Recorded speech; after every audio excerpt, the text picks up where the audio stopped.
안녕하세요. 동갑인 남편과 결혼해 이제 결혼 1년 차를 맞는 올해 30대 초반의 여자입니다. 이렇게 사연을 보내게 된 이유는 지금 제가 이혼을 심각하게 고려 중에 있기 때문이에요.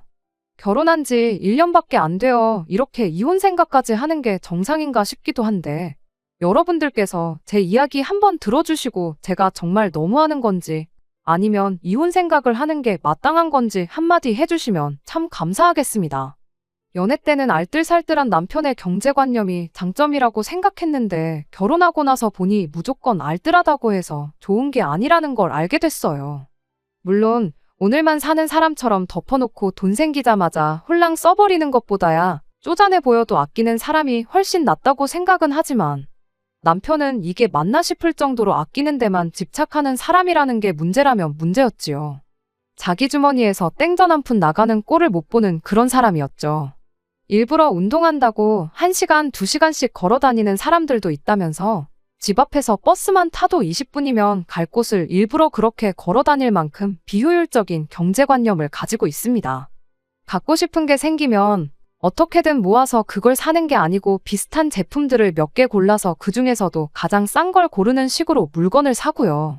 정작 그렇게 사서 잘 쓰고 잘 먹고 잘 입고 다니면 제가 뭐라 말을 안 하겠는데, 결국엔 싸구려 품질 때문에 꼭 다른 비슷한 걸 한 개를 더 사게 만드는 식이었어요.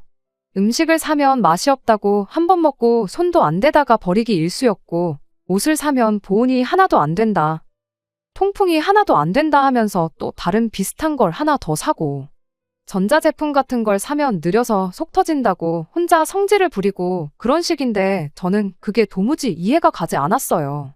연애할 때야 그런 사소한 부분을 실제로 본 적이 없었으니 알 방법이 없었죠. 그냥 허튼데 돈 안 쓰고 그러는 사람이구나, 그런 식으로 좋은 점만 보고 좋은 부분만 생각하려고 했습니다.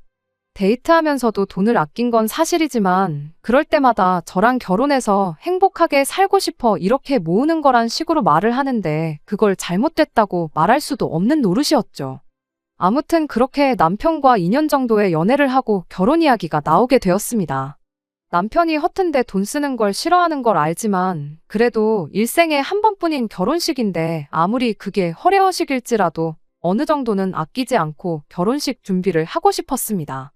당연한 이야기겠지만 남편은 거기서도 돈을 아껴야 한다고 주장을 해왔어요. 제가 너무 아쉬워하니까 친정어머니께서 그럼 결혼식에 관련된 돈은 당신들이 도와주겠다고까지 하셨는데, 남편은 그냥 주신다는 부모님 말에도 그건 절대로 안 될 일이라며 극구 사양을 했습니다. 그나마 신혼여행은 국내가 아닌 해외로 다녀왔어요. 가까운 나라 일본이기는 하지만 그때 당시 엔저에다가 국내 여행은 바가지라 물가가 엄청 비싸다, 뭐 그런 이야기까지 돌았어서 오히려 그 부분은 남편이 먼저 신혼여행인데 그래도 해외가 낫지 않겠냐며 말을 꺼내줬습니다. 기껏해야 경주 같은 데 가자고 하겠구나 내심 걱정이 됐는데 참 다행이었죠. 그런데 막상 마냥 즐겁고 신나기만 할 줄 알았던 신혼여행지에서 기분만 잔뜩 상해서 돌아왔습니다. 비행기 시간도 애매한 시간이었고 가서 뭐 분위기 나는 데서 식사를 한번 했던 것도 아니에요. 일본은 편의점 음식이 엄청 잘 나온다면서 편의점 음식으로 한 끼를 때우기도 했습니다.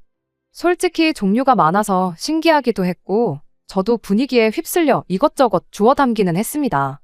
그냥 딱 전자레인지에 데워 먹는 한 끼 간단하게 때우는 음식일 뿐이었는데 대체 뭐가 맛있다는 건지도 모르겠고 한국 편의점에서 파는 음식들에 비해서 어디에 얼마가 더 대단하다는 건지 그런 느낌조차 못 받았는데, 남편은 웬만한 10,000원, 20,000원짜리 파는 한국 음식점보다 낫지 않냐면서 엄지를 척척 칭찬을 연발하며 아주 제가 먹다 남긴 것까지 싹싹 긁어먹더라고요. 여행 다녀오신 분들 후기 같은 걸 보면 일본 편의점 음식 먹기는 꼭 해보는 것들 중 하나였다 보니 암만 일본 들어오자마자 먹은 첫 식사가 편의점 식사였다는 게 실망스럽긴 했을지라도 그렇게 남들 하는 거 하나 똑같이 했다 하고 모르는 척 넘길 수 있었어요. 하지만 저를 가장 실망하게 만들었던 건 바로 숙소였어요. 그래도 둘이 처음 오는 해외여행이고 게다가 신혼여행인데 야경이 끝내주는 5성급 호텔을 기대한 건 아니지만 캡슐 호텔을 숙소라고 잡아놓은 건 정말이지 어이가 없었습니다. 고시원만도 못한 공용 숙소를 신혼여행 숙소라고 잡아놨으니 정말 신혼여행 첫날에 잠을 청하는데 억울해서 눈물이 다 날 정도였어요. 남은 신혼여행도 좋을 거 하나 없었죠. 원래 해외여행 가면 발바닥에 물집 잡히는 것 정도는 기본이라고 할 만큼 많이들 걸어 다닌다지만 남편은 애초에 2다리 말고는 다른 교통수단을 사용할 생각 자체가 없어 보였습니다. 그나마 제가 우겨서 둘째 날부터는 캡슐호텔 신세는 면했지만 남편은 그만큼 다른 데서 돈을 아끼기 시작했고요. 신혼여행으로 일본은 지가 골라와 놓고 뭐 역사를 잊으면 안 된다느니 어쩐다니 하면서 우리가 여기서 돈을 아끼는 게 바로 애국하는 거라고 끝까지 1000엔 넘는 식사는 고르지도 못하게 하더군요. 일본에서 파는 편의점 음식이 어지간한 한국 식당에서 먹는 것보다 낫다면서 엄지를 축혀 세우던 인간이 갑자기 애국자 흉내를 내는데 정말 신혼여행부터 남편한테 오만정이 떨어지기 시작했어요. 그렇게 인생에 한 번뿐인 신혼여행을 있는 대로 망치고 돌아왔어요. 원래는 결혼하고 나서 남편이 경제권을 갖고 돈 관리를 하기로 했었는데 신혼여행 다녀와서 느낀 게 그렇게 했다가는 정말 집에서 천장에 굴비 하나 묶어두고 맨밥에 간장만 찍어 먹고 살겠구나 싶어서 신혼여행 다녀오고 나서 돈 관리는 각자 알아서 하기로 했습니다. 천만다행이었지요. 저는 결혼하고 얼마 지나지 않아 다니던 회사를 그만두고 친한 지인 한 명과 같이 사업을 시작하기로 했어요. 물론 여기서도 남편의 반대가 장난이 아니었지요. 당장 제가 수입이 줄어드는 건 당연한 상황에 자칫하면 그나마 벌어오던 수입이 아예 사라질 수도 있고 최악의 경우에는 빚까지 질 수도 있지 않겠냐는 이유였어요. 하지만 남편이 반대한다고 해서 시작하기로 한 사업을 포기할 생각도 없었습니다. 어차피 애초에 같이 사업하기로 한 지인의 부모님이 가지고 계신 상가 건물을 무상임대하여 시작하는 사업이었고 그럴 확률이 사업하다 망하는 것보다야 높지는 않겠지만 회사가 갑자기 망해서 내가 직장이 없어지면 수입이 없어지는 건 매한가지 아니냐고 우겼더니 남편도 딱히 반박을 못하더군요. 그래서 제가 남편한테 돈 관리를 따로 하기로 한 만큼 생활비는 내가 아르바이트를 해서라도 늦지 않게 줄 테니까 걱정 말라고 한마디 해줬더니 그제서야 남편도 몇 번 궁시렁대다가 알아서 하라고 한마디 하고는 말더군요. 사업 아이템을 확실히 가지고 있다고 한들 준비하는 기간 동안은 수입이 없고 거기에 이래저래 어쩔 수 없이 발생하는 비용들이 제 생각보다 훨씬 많았어요. 때로는 일 때문에 만난 사람에게 식사라도 대접해야 할 일이 종종 있었고요.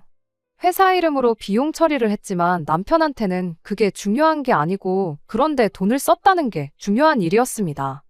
하루는 제가 그런 식으로 일 관련된 사람 만나고 나서 회사에 가져갔어야 할 영수증을 집에 두고 온 적이 있었는데 남편이 그걸 발견해서 영수증을 봤었나 봐요.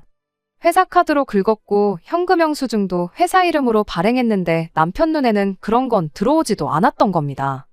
그날 일 마치고 돌아온 저를 붙들고는 한 끼에 10만 원이 넘는 밥을 처먹을 수가 있냐며 저보고 제정신이라고 입에 개거품을 물었던 적이 있어요.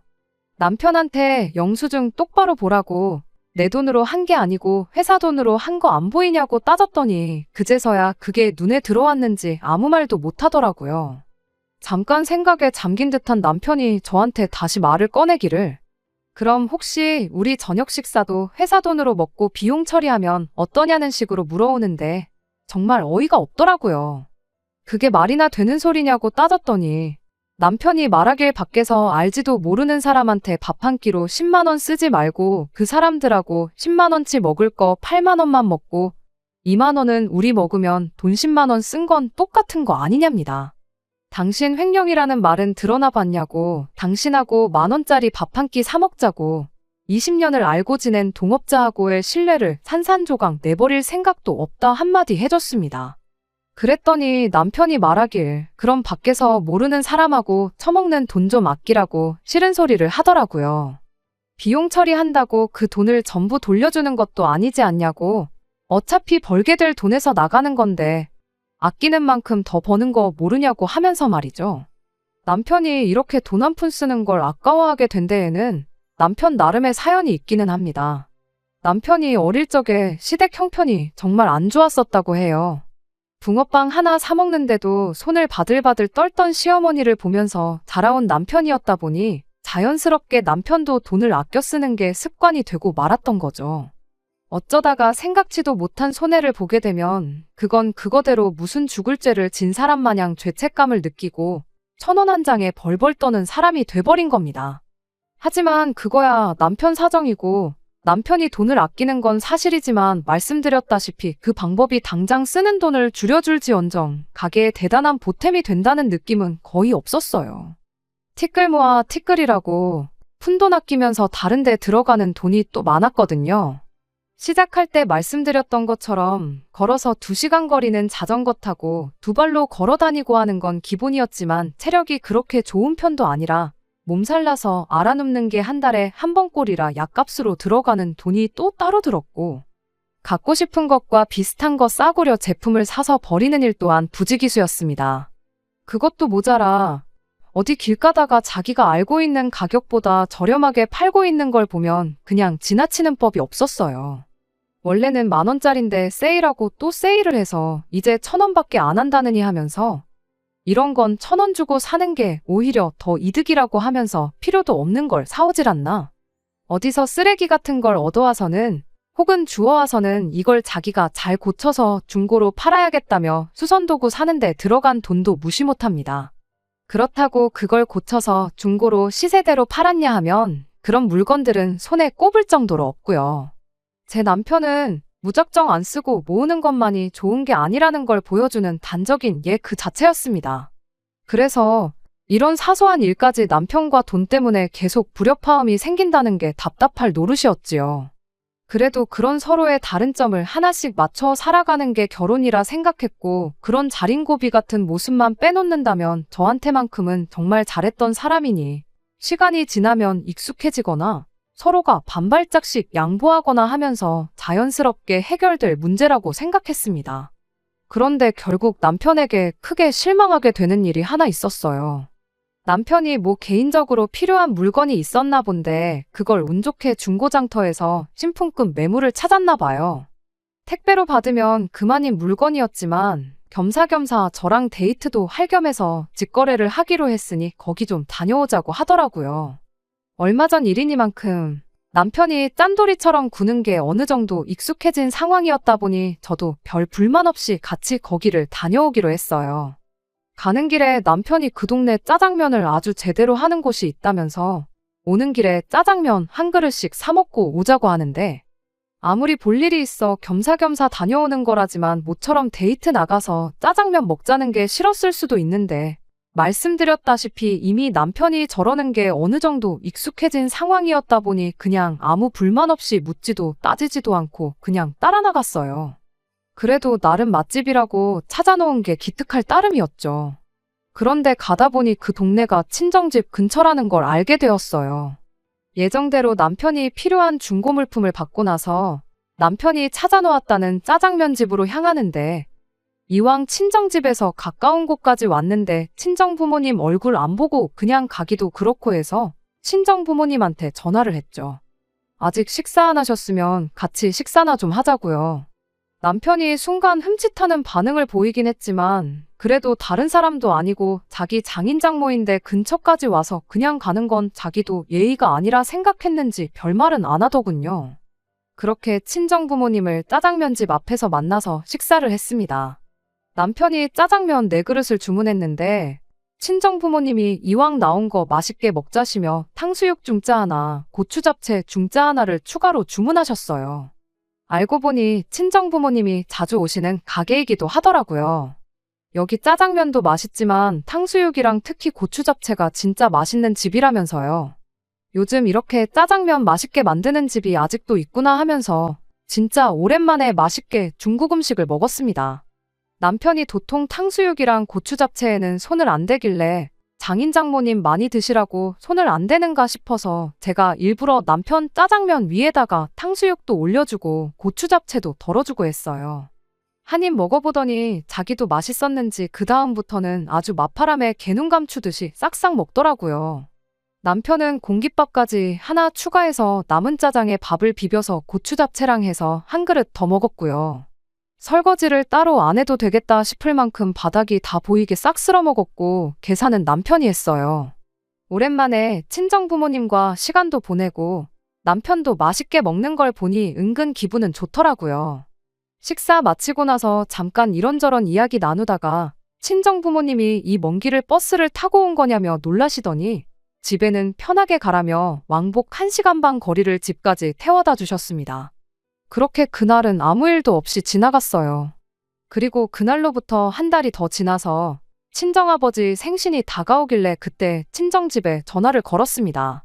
그냥 간단하게 외식이라도 할 요량으로 아버지가 먹고 싶어 하시는 게 있느냐 물어보려고요. 그런데 친정어머니께서 엄청 시큰둥한 목소리로 뭘 외식은 외식이냐고 집에 있는 밥 차려줄 테니 그냥 친정집으로 오라는 말을 하시더군요. 모처럼 생신인데 외식하자고 제가 몇 번을 말했는데 친정어머니가 생일이 뭐 대단한 날이라고 외식까지 하냐며 자꾸 거절을 하다가 나중에는 왜 그렇게 시큰둥한 반응을 보이셨는지 그 이유를 알려주시더군요. 친정어머니가 사위가 또 맛있게 외식하고 돈 내놓으라고 할까봐 너네랑 외식은 못하겠다고 하시는 거예요. 처음엔 제가 들은 게 진짜인지 제 귀를 의심을 했습니다. 친정어머니한테 그게 무슨 소리냐고 되물었는데 친정어머니가 그제서야 그날의 일을 저한테 말해줬어요. 식사 마치고 친정부모님이 저희들 집에 내려다 주시고 집에 돌아가는 길이었는데 남편한테서 문자가 한 통 왔더랍니다. 잘 먹었다고 그런 심심한 인사 한마디 보냈을 줄 알았는데 문자 내용을 보고 기가 막히셨다네요. 문자에 탕수육이랑 고추 잡채 그리고 장인 장모님 앞으로 시킨 짜장면 2그릇 값해서 7만 원을 자기 계좌로 보내달라고 써 있었대요. 맨 밑에 줄에 자기 계좌번호랑 해서 말이죠. 친정어머니가 하도 어이가 없어서 저한테 말해주려고 했는데 친정아버지가 괜히 이거 가지고 저한테 연락했다가 괜히 저랑 남편 부부싸움 나지 않겠냐며 말리셨대요. 그래서 여지껏 말 안 하고 가만 계셨는데 친정어머니도 저희들 싸움 붙이고 싶은 생각은 없으셨지만 그래도 말해줄 건 말해주는 게 맞다 싶어서 이번에 말 나온 김에 이야기해주는 거라고 하시더라고요. 이제 와서 지난 일을 가지고 저희들 싸우라고 하는 이야기는 아니고 그냥 괜히 또 마음 상할 일 만들고 싶지 않으니 그냥 친정아버지 생신 때 괜히 외식하자고 하지 말고 집에 와서 차려주는 밥이나 먹고 가라 한마디 하시고 전화를 끊으셨어요. 전화 말미에 괜히 장인장모가 돼서 딸하고 사위 싸움 붙이는 느낌이니 절대 이 일을 가지고 남편하고 싸우거나 하지 말라고 당신들은 그냥 넘어가기로 했다고 한마디 하셨는데 자초지종을 알아버렸는데 그냥 넘어갈 수가 없었어요. 같이 식사한 게 친정부모님이 아니라 시부모님이었으면 어땠을까 생각하면 너무 열이 받더라고요. 그래서 그날 저녁에 퇴근해서 돌아온 남편 붙들고 한마디 했습니다. 지난달에 우리 부모님하고 밥 먹고 나서 밥값을 따로 청구했다는데 그게 사실이냐고, 그리고 사실이면 대체 무슨 생각으로 그랬던 거냐고요. 그랬더니 남편이 그게 무슨 잘못이냐는 듯 뻔뻔하게 한마디 꺼내더군요. 장인장모님하고 같이 식사하는 건 애초에 계획에 없던 일이었지 않냐고요. 그리고 장모님도 참 너무하신다 하면서 불만을 토로하더라고요. 어이가 없어서 누가 너무한 건지 밖에 나가서 지나가는 사람들 붙들고 한번 따져보겠냐고 남편한테 한마디 했어요. 그랬더니 남편이 그게 아니라 장모님이 너무 당신 유리한 대로 설명을 하셨다고요. 돈을 바로 보내주시긴 했는데 자기도 곰곰이 생각해보니 짜장면값까지 받는 건 너무한 것 같아서 곧바로 친정어머니 계좌로 15,000원을 다시 보내줬다는 겁니다. 그런데 어떻게 그 이야기는 쏙 빼놓고 내가 7만 원을 달라고 했던 것만 이야기하실 수가 있냐고 따지는 거예요. 이 인간이 제정신인가 싶었죠. 당신이 돌려드린 게 짜장면값 15,000원이 아니라 나머지 다른 음식 먹은 거 55,000원을 돌려드렸다고 해도 이 상황 자체가 말도 안 되는 거다 한마디 해줬더니 남편이 대답이라고 하는 게 더 어이가 없었어요. 애초에 나는 장인장모님하고 같이 식사를 할 계획이 없었다. 나한테 상의도 없이 2분 불러낸 건 당신 아니냐 하면서 따지더군요. 그날 중고로 샀던 물건값이 신품 사는 거랑 가격 차이가 3만 원 정도 났답니다. 둘이서만 먹었으면 자기는 15,000원을 번 거나 마찬가지인데 계획에도 없던 장인장모님 때문에 돈을 더 쓰게 되면 그날 그 멀리까지 발품 팔아서 찾아간 이유가 하나 없고 자기만 손해 아니겠냐며 손익을 따지더라고요. 거기에 자기가 100번 양보해서 식사를 대접해드리려고 했는데 또 자기 의사는 묻지도 않고 음식을 추가해서 시킨 건 장모님 아니셨냐고. 암만 생각해도 밥값은 돌려받는 게 맞는 것 같아서 자기도 생각 많이 하고 그날 문자를 보냈다는 거예요. 어이가 없어서 그날 그 자리에서 제일 야무지게 식사한 사람이 할 소리는 아닌 것 같다고 한마디 했더니 그것도 다 이유가 있더군요. 자기는 먹을 생각이 없었는데 제가 억지로 먹게 시켜서 먹은 거라고요. 무슨 소리를 하는 건가 했더니 그날 남편이 일부러 다른 음식 손도 안 대고 짜장면만 호로록 먹고 있던 게 애초에 그 음식 가격들을 책임질 생각이 없었기에 그랬다는 소리였죠. 그런데 자기가 안 먹으려던 거 제가 억지로 먹으라고 그래서 먹은 거였고 마지막에 다 먹고 남은 음식은 버리는 거나 마찬가지였기 때문에 자기가 공깃밥 하나 추가해가지고 버릴 음식을 처리했다고 하는 겁니다. 말인즉슨 제가 먹으라고 준 건 자기 의지로 먹은 게 아니고 밥 추가해서 싹싹 먹은 건 어차피 식사가 다들 끝나버린 와중에 잔반이 돼버린 남은 음식들을 자기가 처리한 거라고. 그러니 자기는 그날 시킨 탕수육하고 고추 잡채를 하나도 안 먹은 거나 마찬가지니 돈 계산을 할 필요도 없는 거나 마찬가지라는 말을 하려는 거였죠. 그러면서 끝까지 그래도 내가 장인 장모님 짜장면은 한 그릇씩 대접해드린 거니 욕먹을 거 하나 없는 상황이지 않냐면서 제가 이러는 게 도무지 이해가 안 된다고 오히려 적반하장으로 저한테 짜증을 내더라고요. 친정어머니를 이상한 사람으로 만든 건 두말할 것도 없고요. 이 인간이 짠돌이인 걸 알았지만 정말 결혼 생활 1년 하면서 이렇게 정이 떨어져 본 적이 없었어요.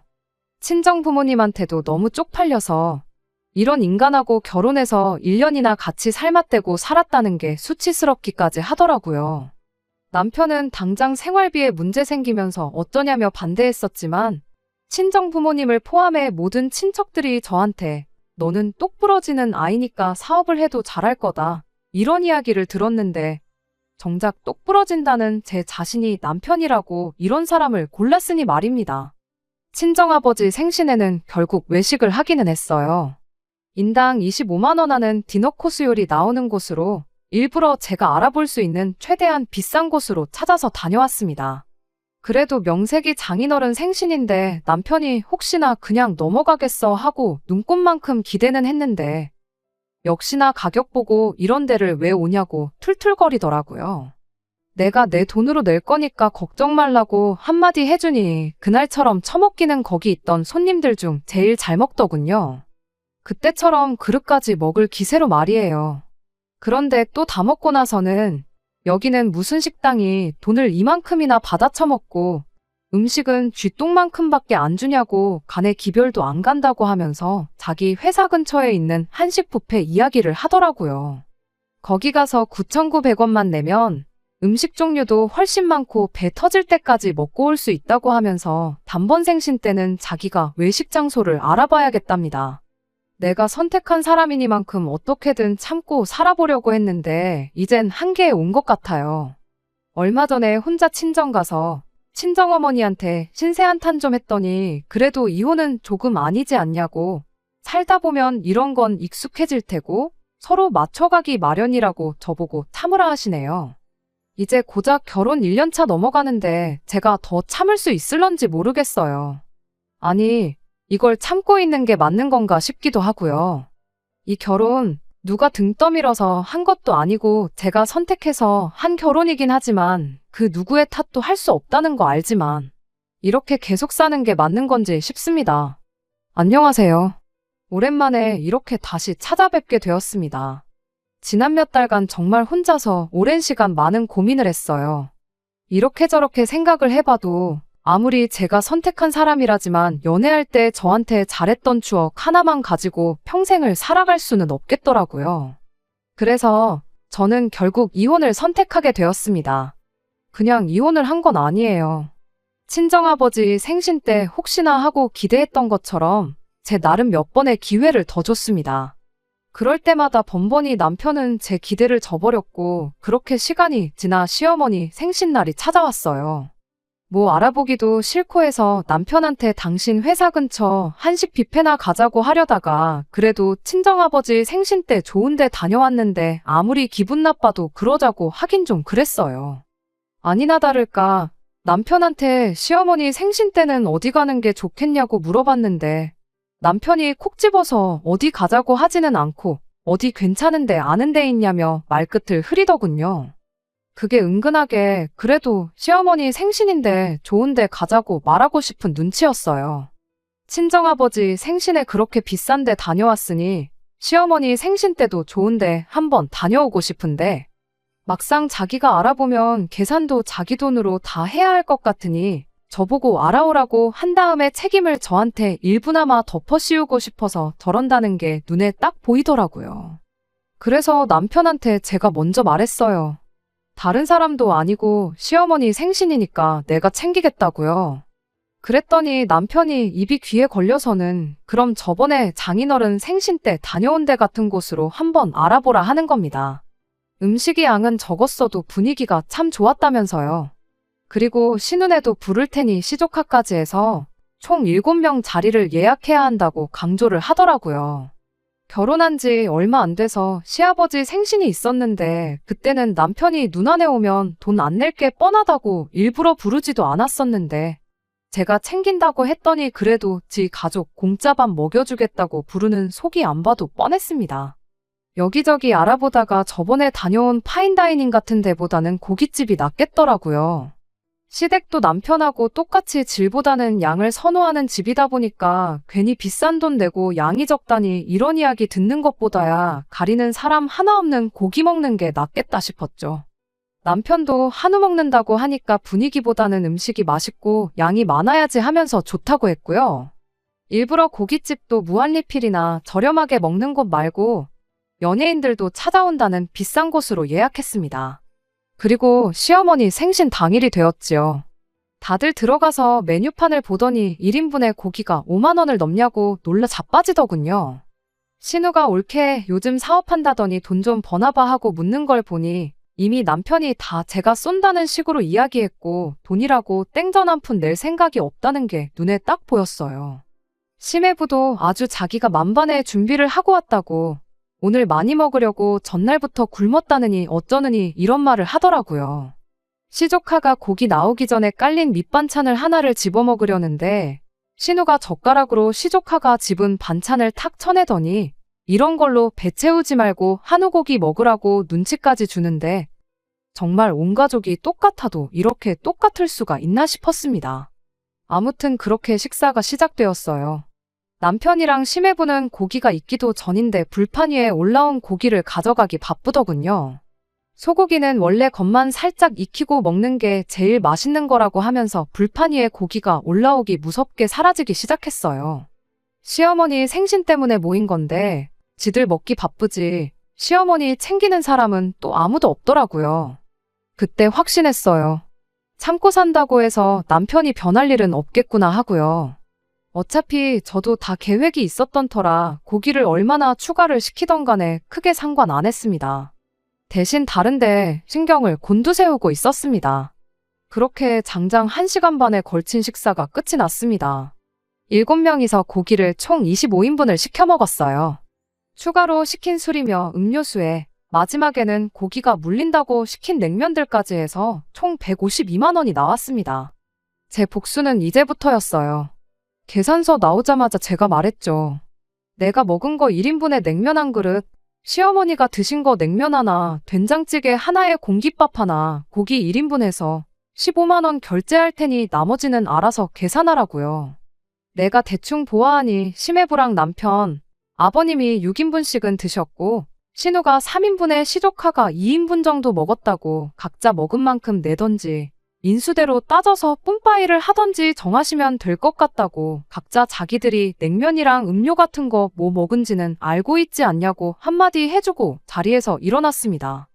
제 말이 끝나니까 그 자리에 있던 전원이 이건 무슨 소린가 하고 어리 빠져서 저를 쳐다보고 있더라고요. 뭐 남편이 우리 부모님한테 탕수육 값을 돌려받았느니 이런 이야기 할 것도 없겠다 싶어서 그냥 못 본 척하고 자리에서 일어났어요. 그리고 말한 대로 어머님하고 제가 먹은 것만 계산하러 가는데 남편이 쫓아 뛰어나오더니 이게 뭐 하는 짓이냐고 따져묻더군요.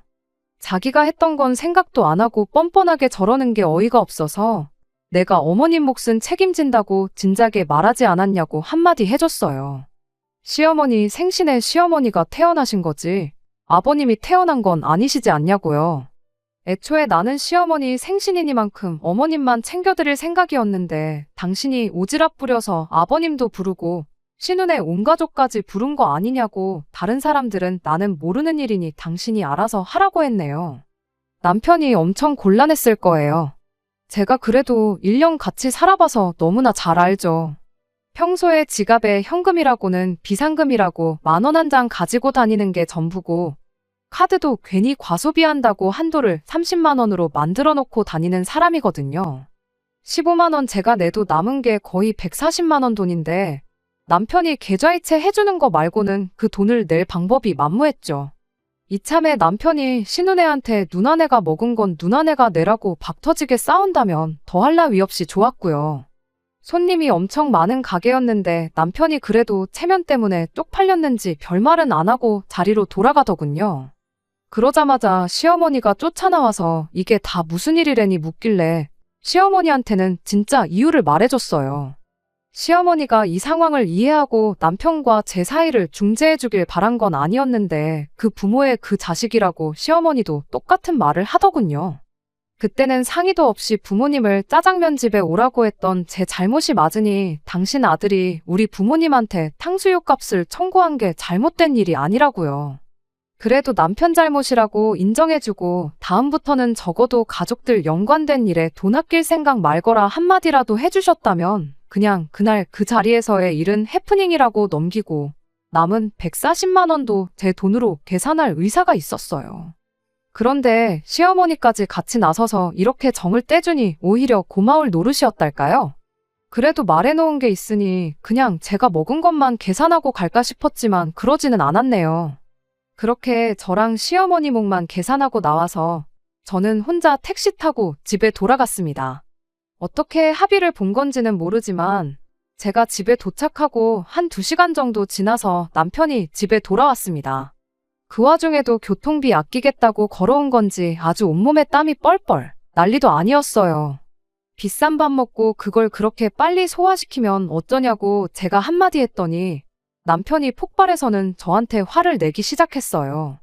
애초에 시어머니만 챙긴다고 했는데 다른 가족들 부른 건 당신 아니냐고, 다른 사람들 몫은 사실 부른 사람인 당신이 냈어야 하는 거 아니냐고 빈정거렸죠.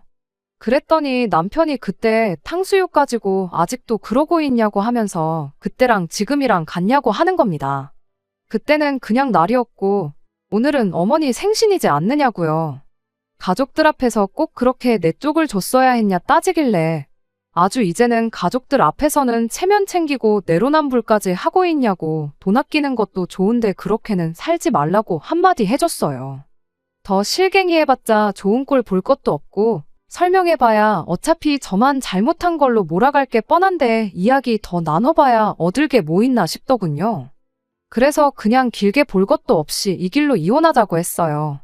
남편이 이혼을 자기가 해주겠냐고 근검절약하는 게 이혼 사유나 되겠냐며 버티길래 한번 자신 있으면 버텨보라고, 한번 누가 이기나 끝까지 해보자고 하고 그 길로 짐 싸서 친정으로 나왔습니다.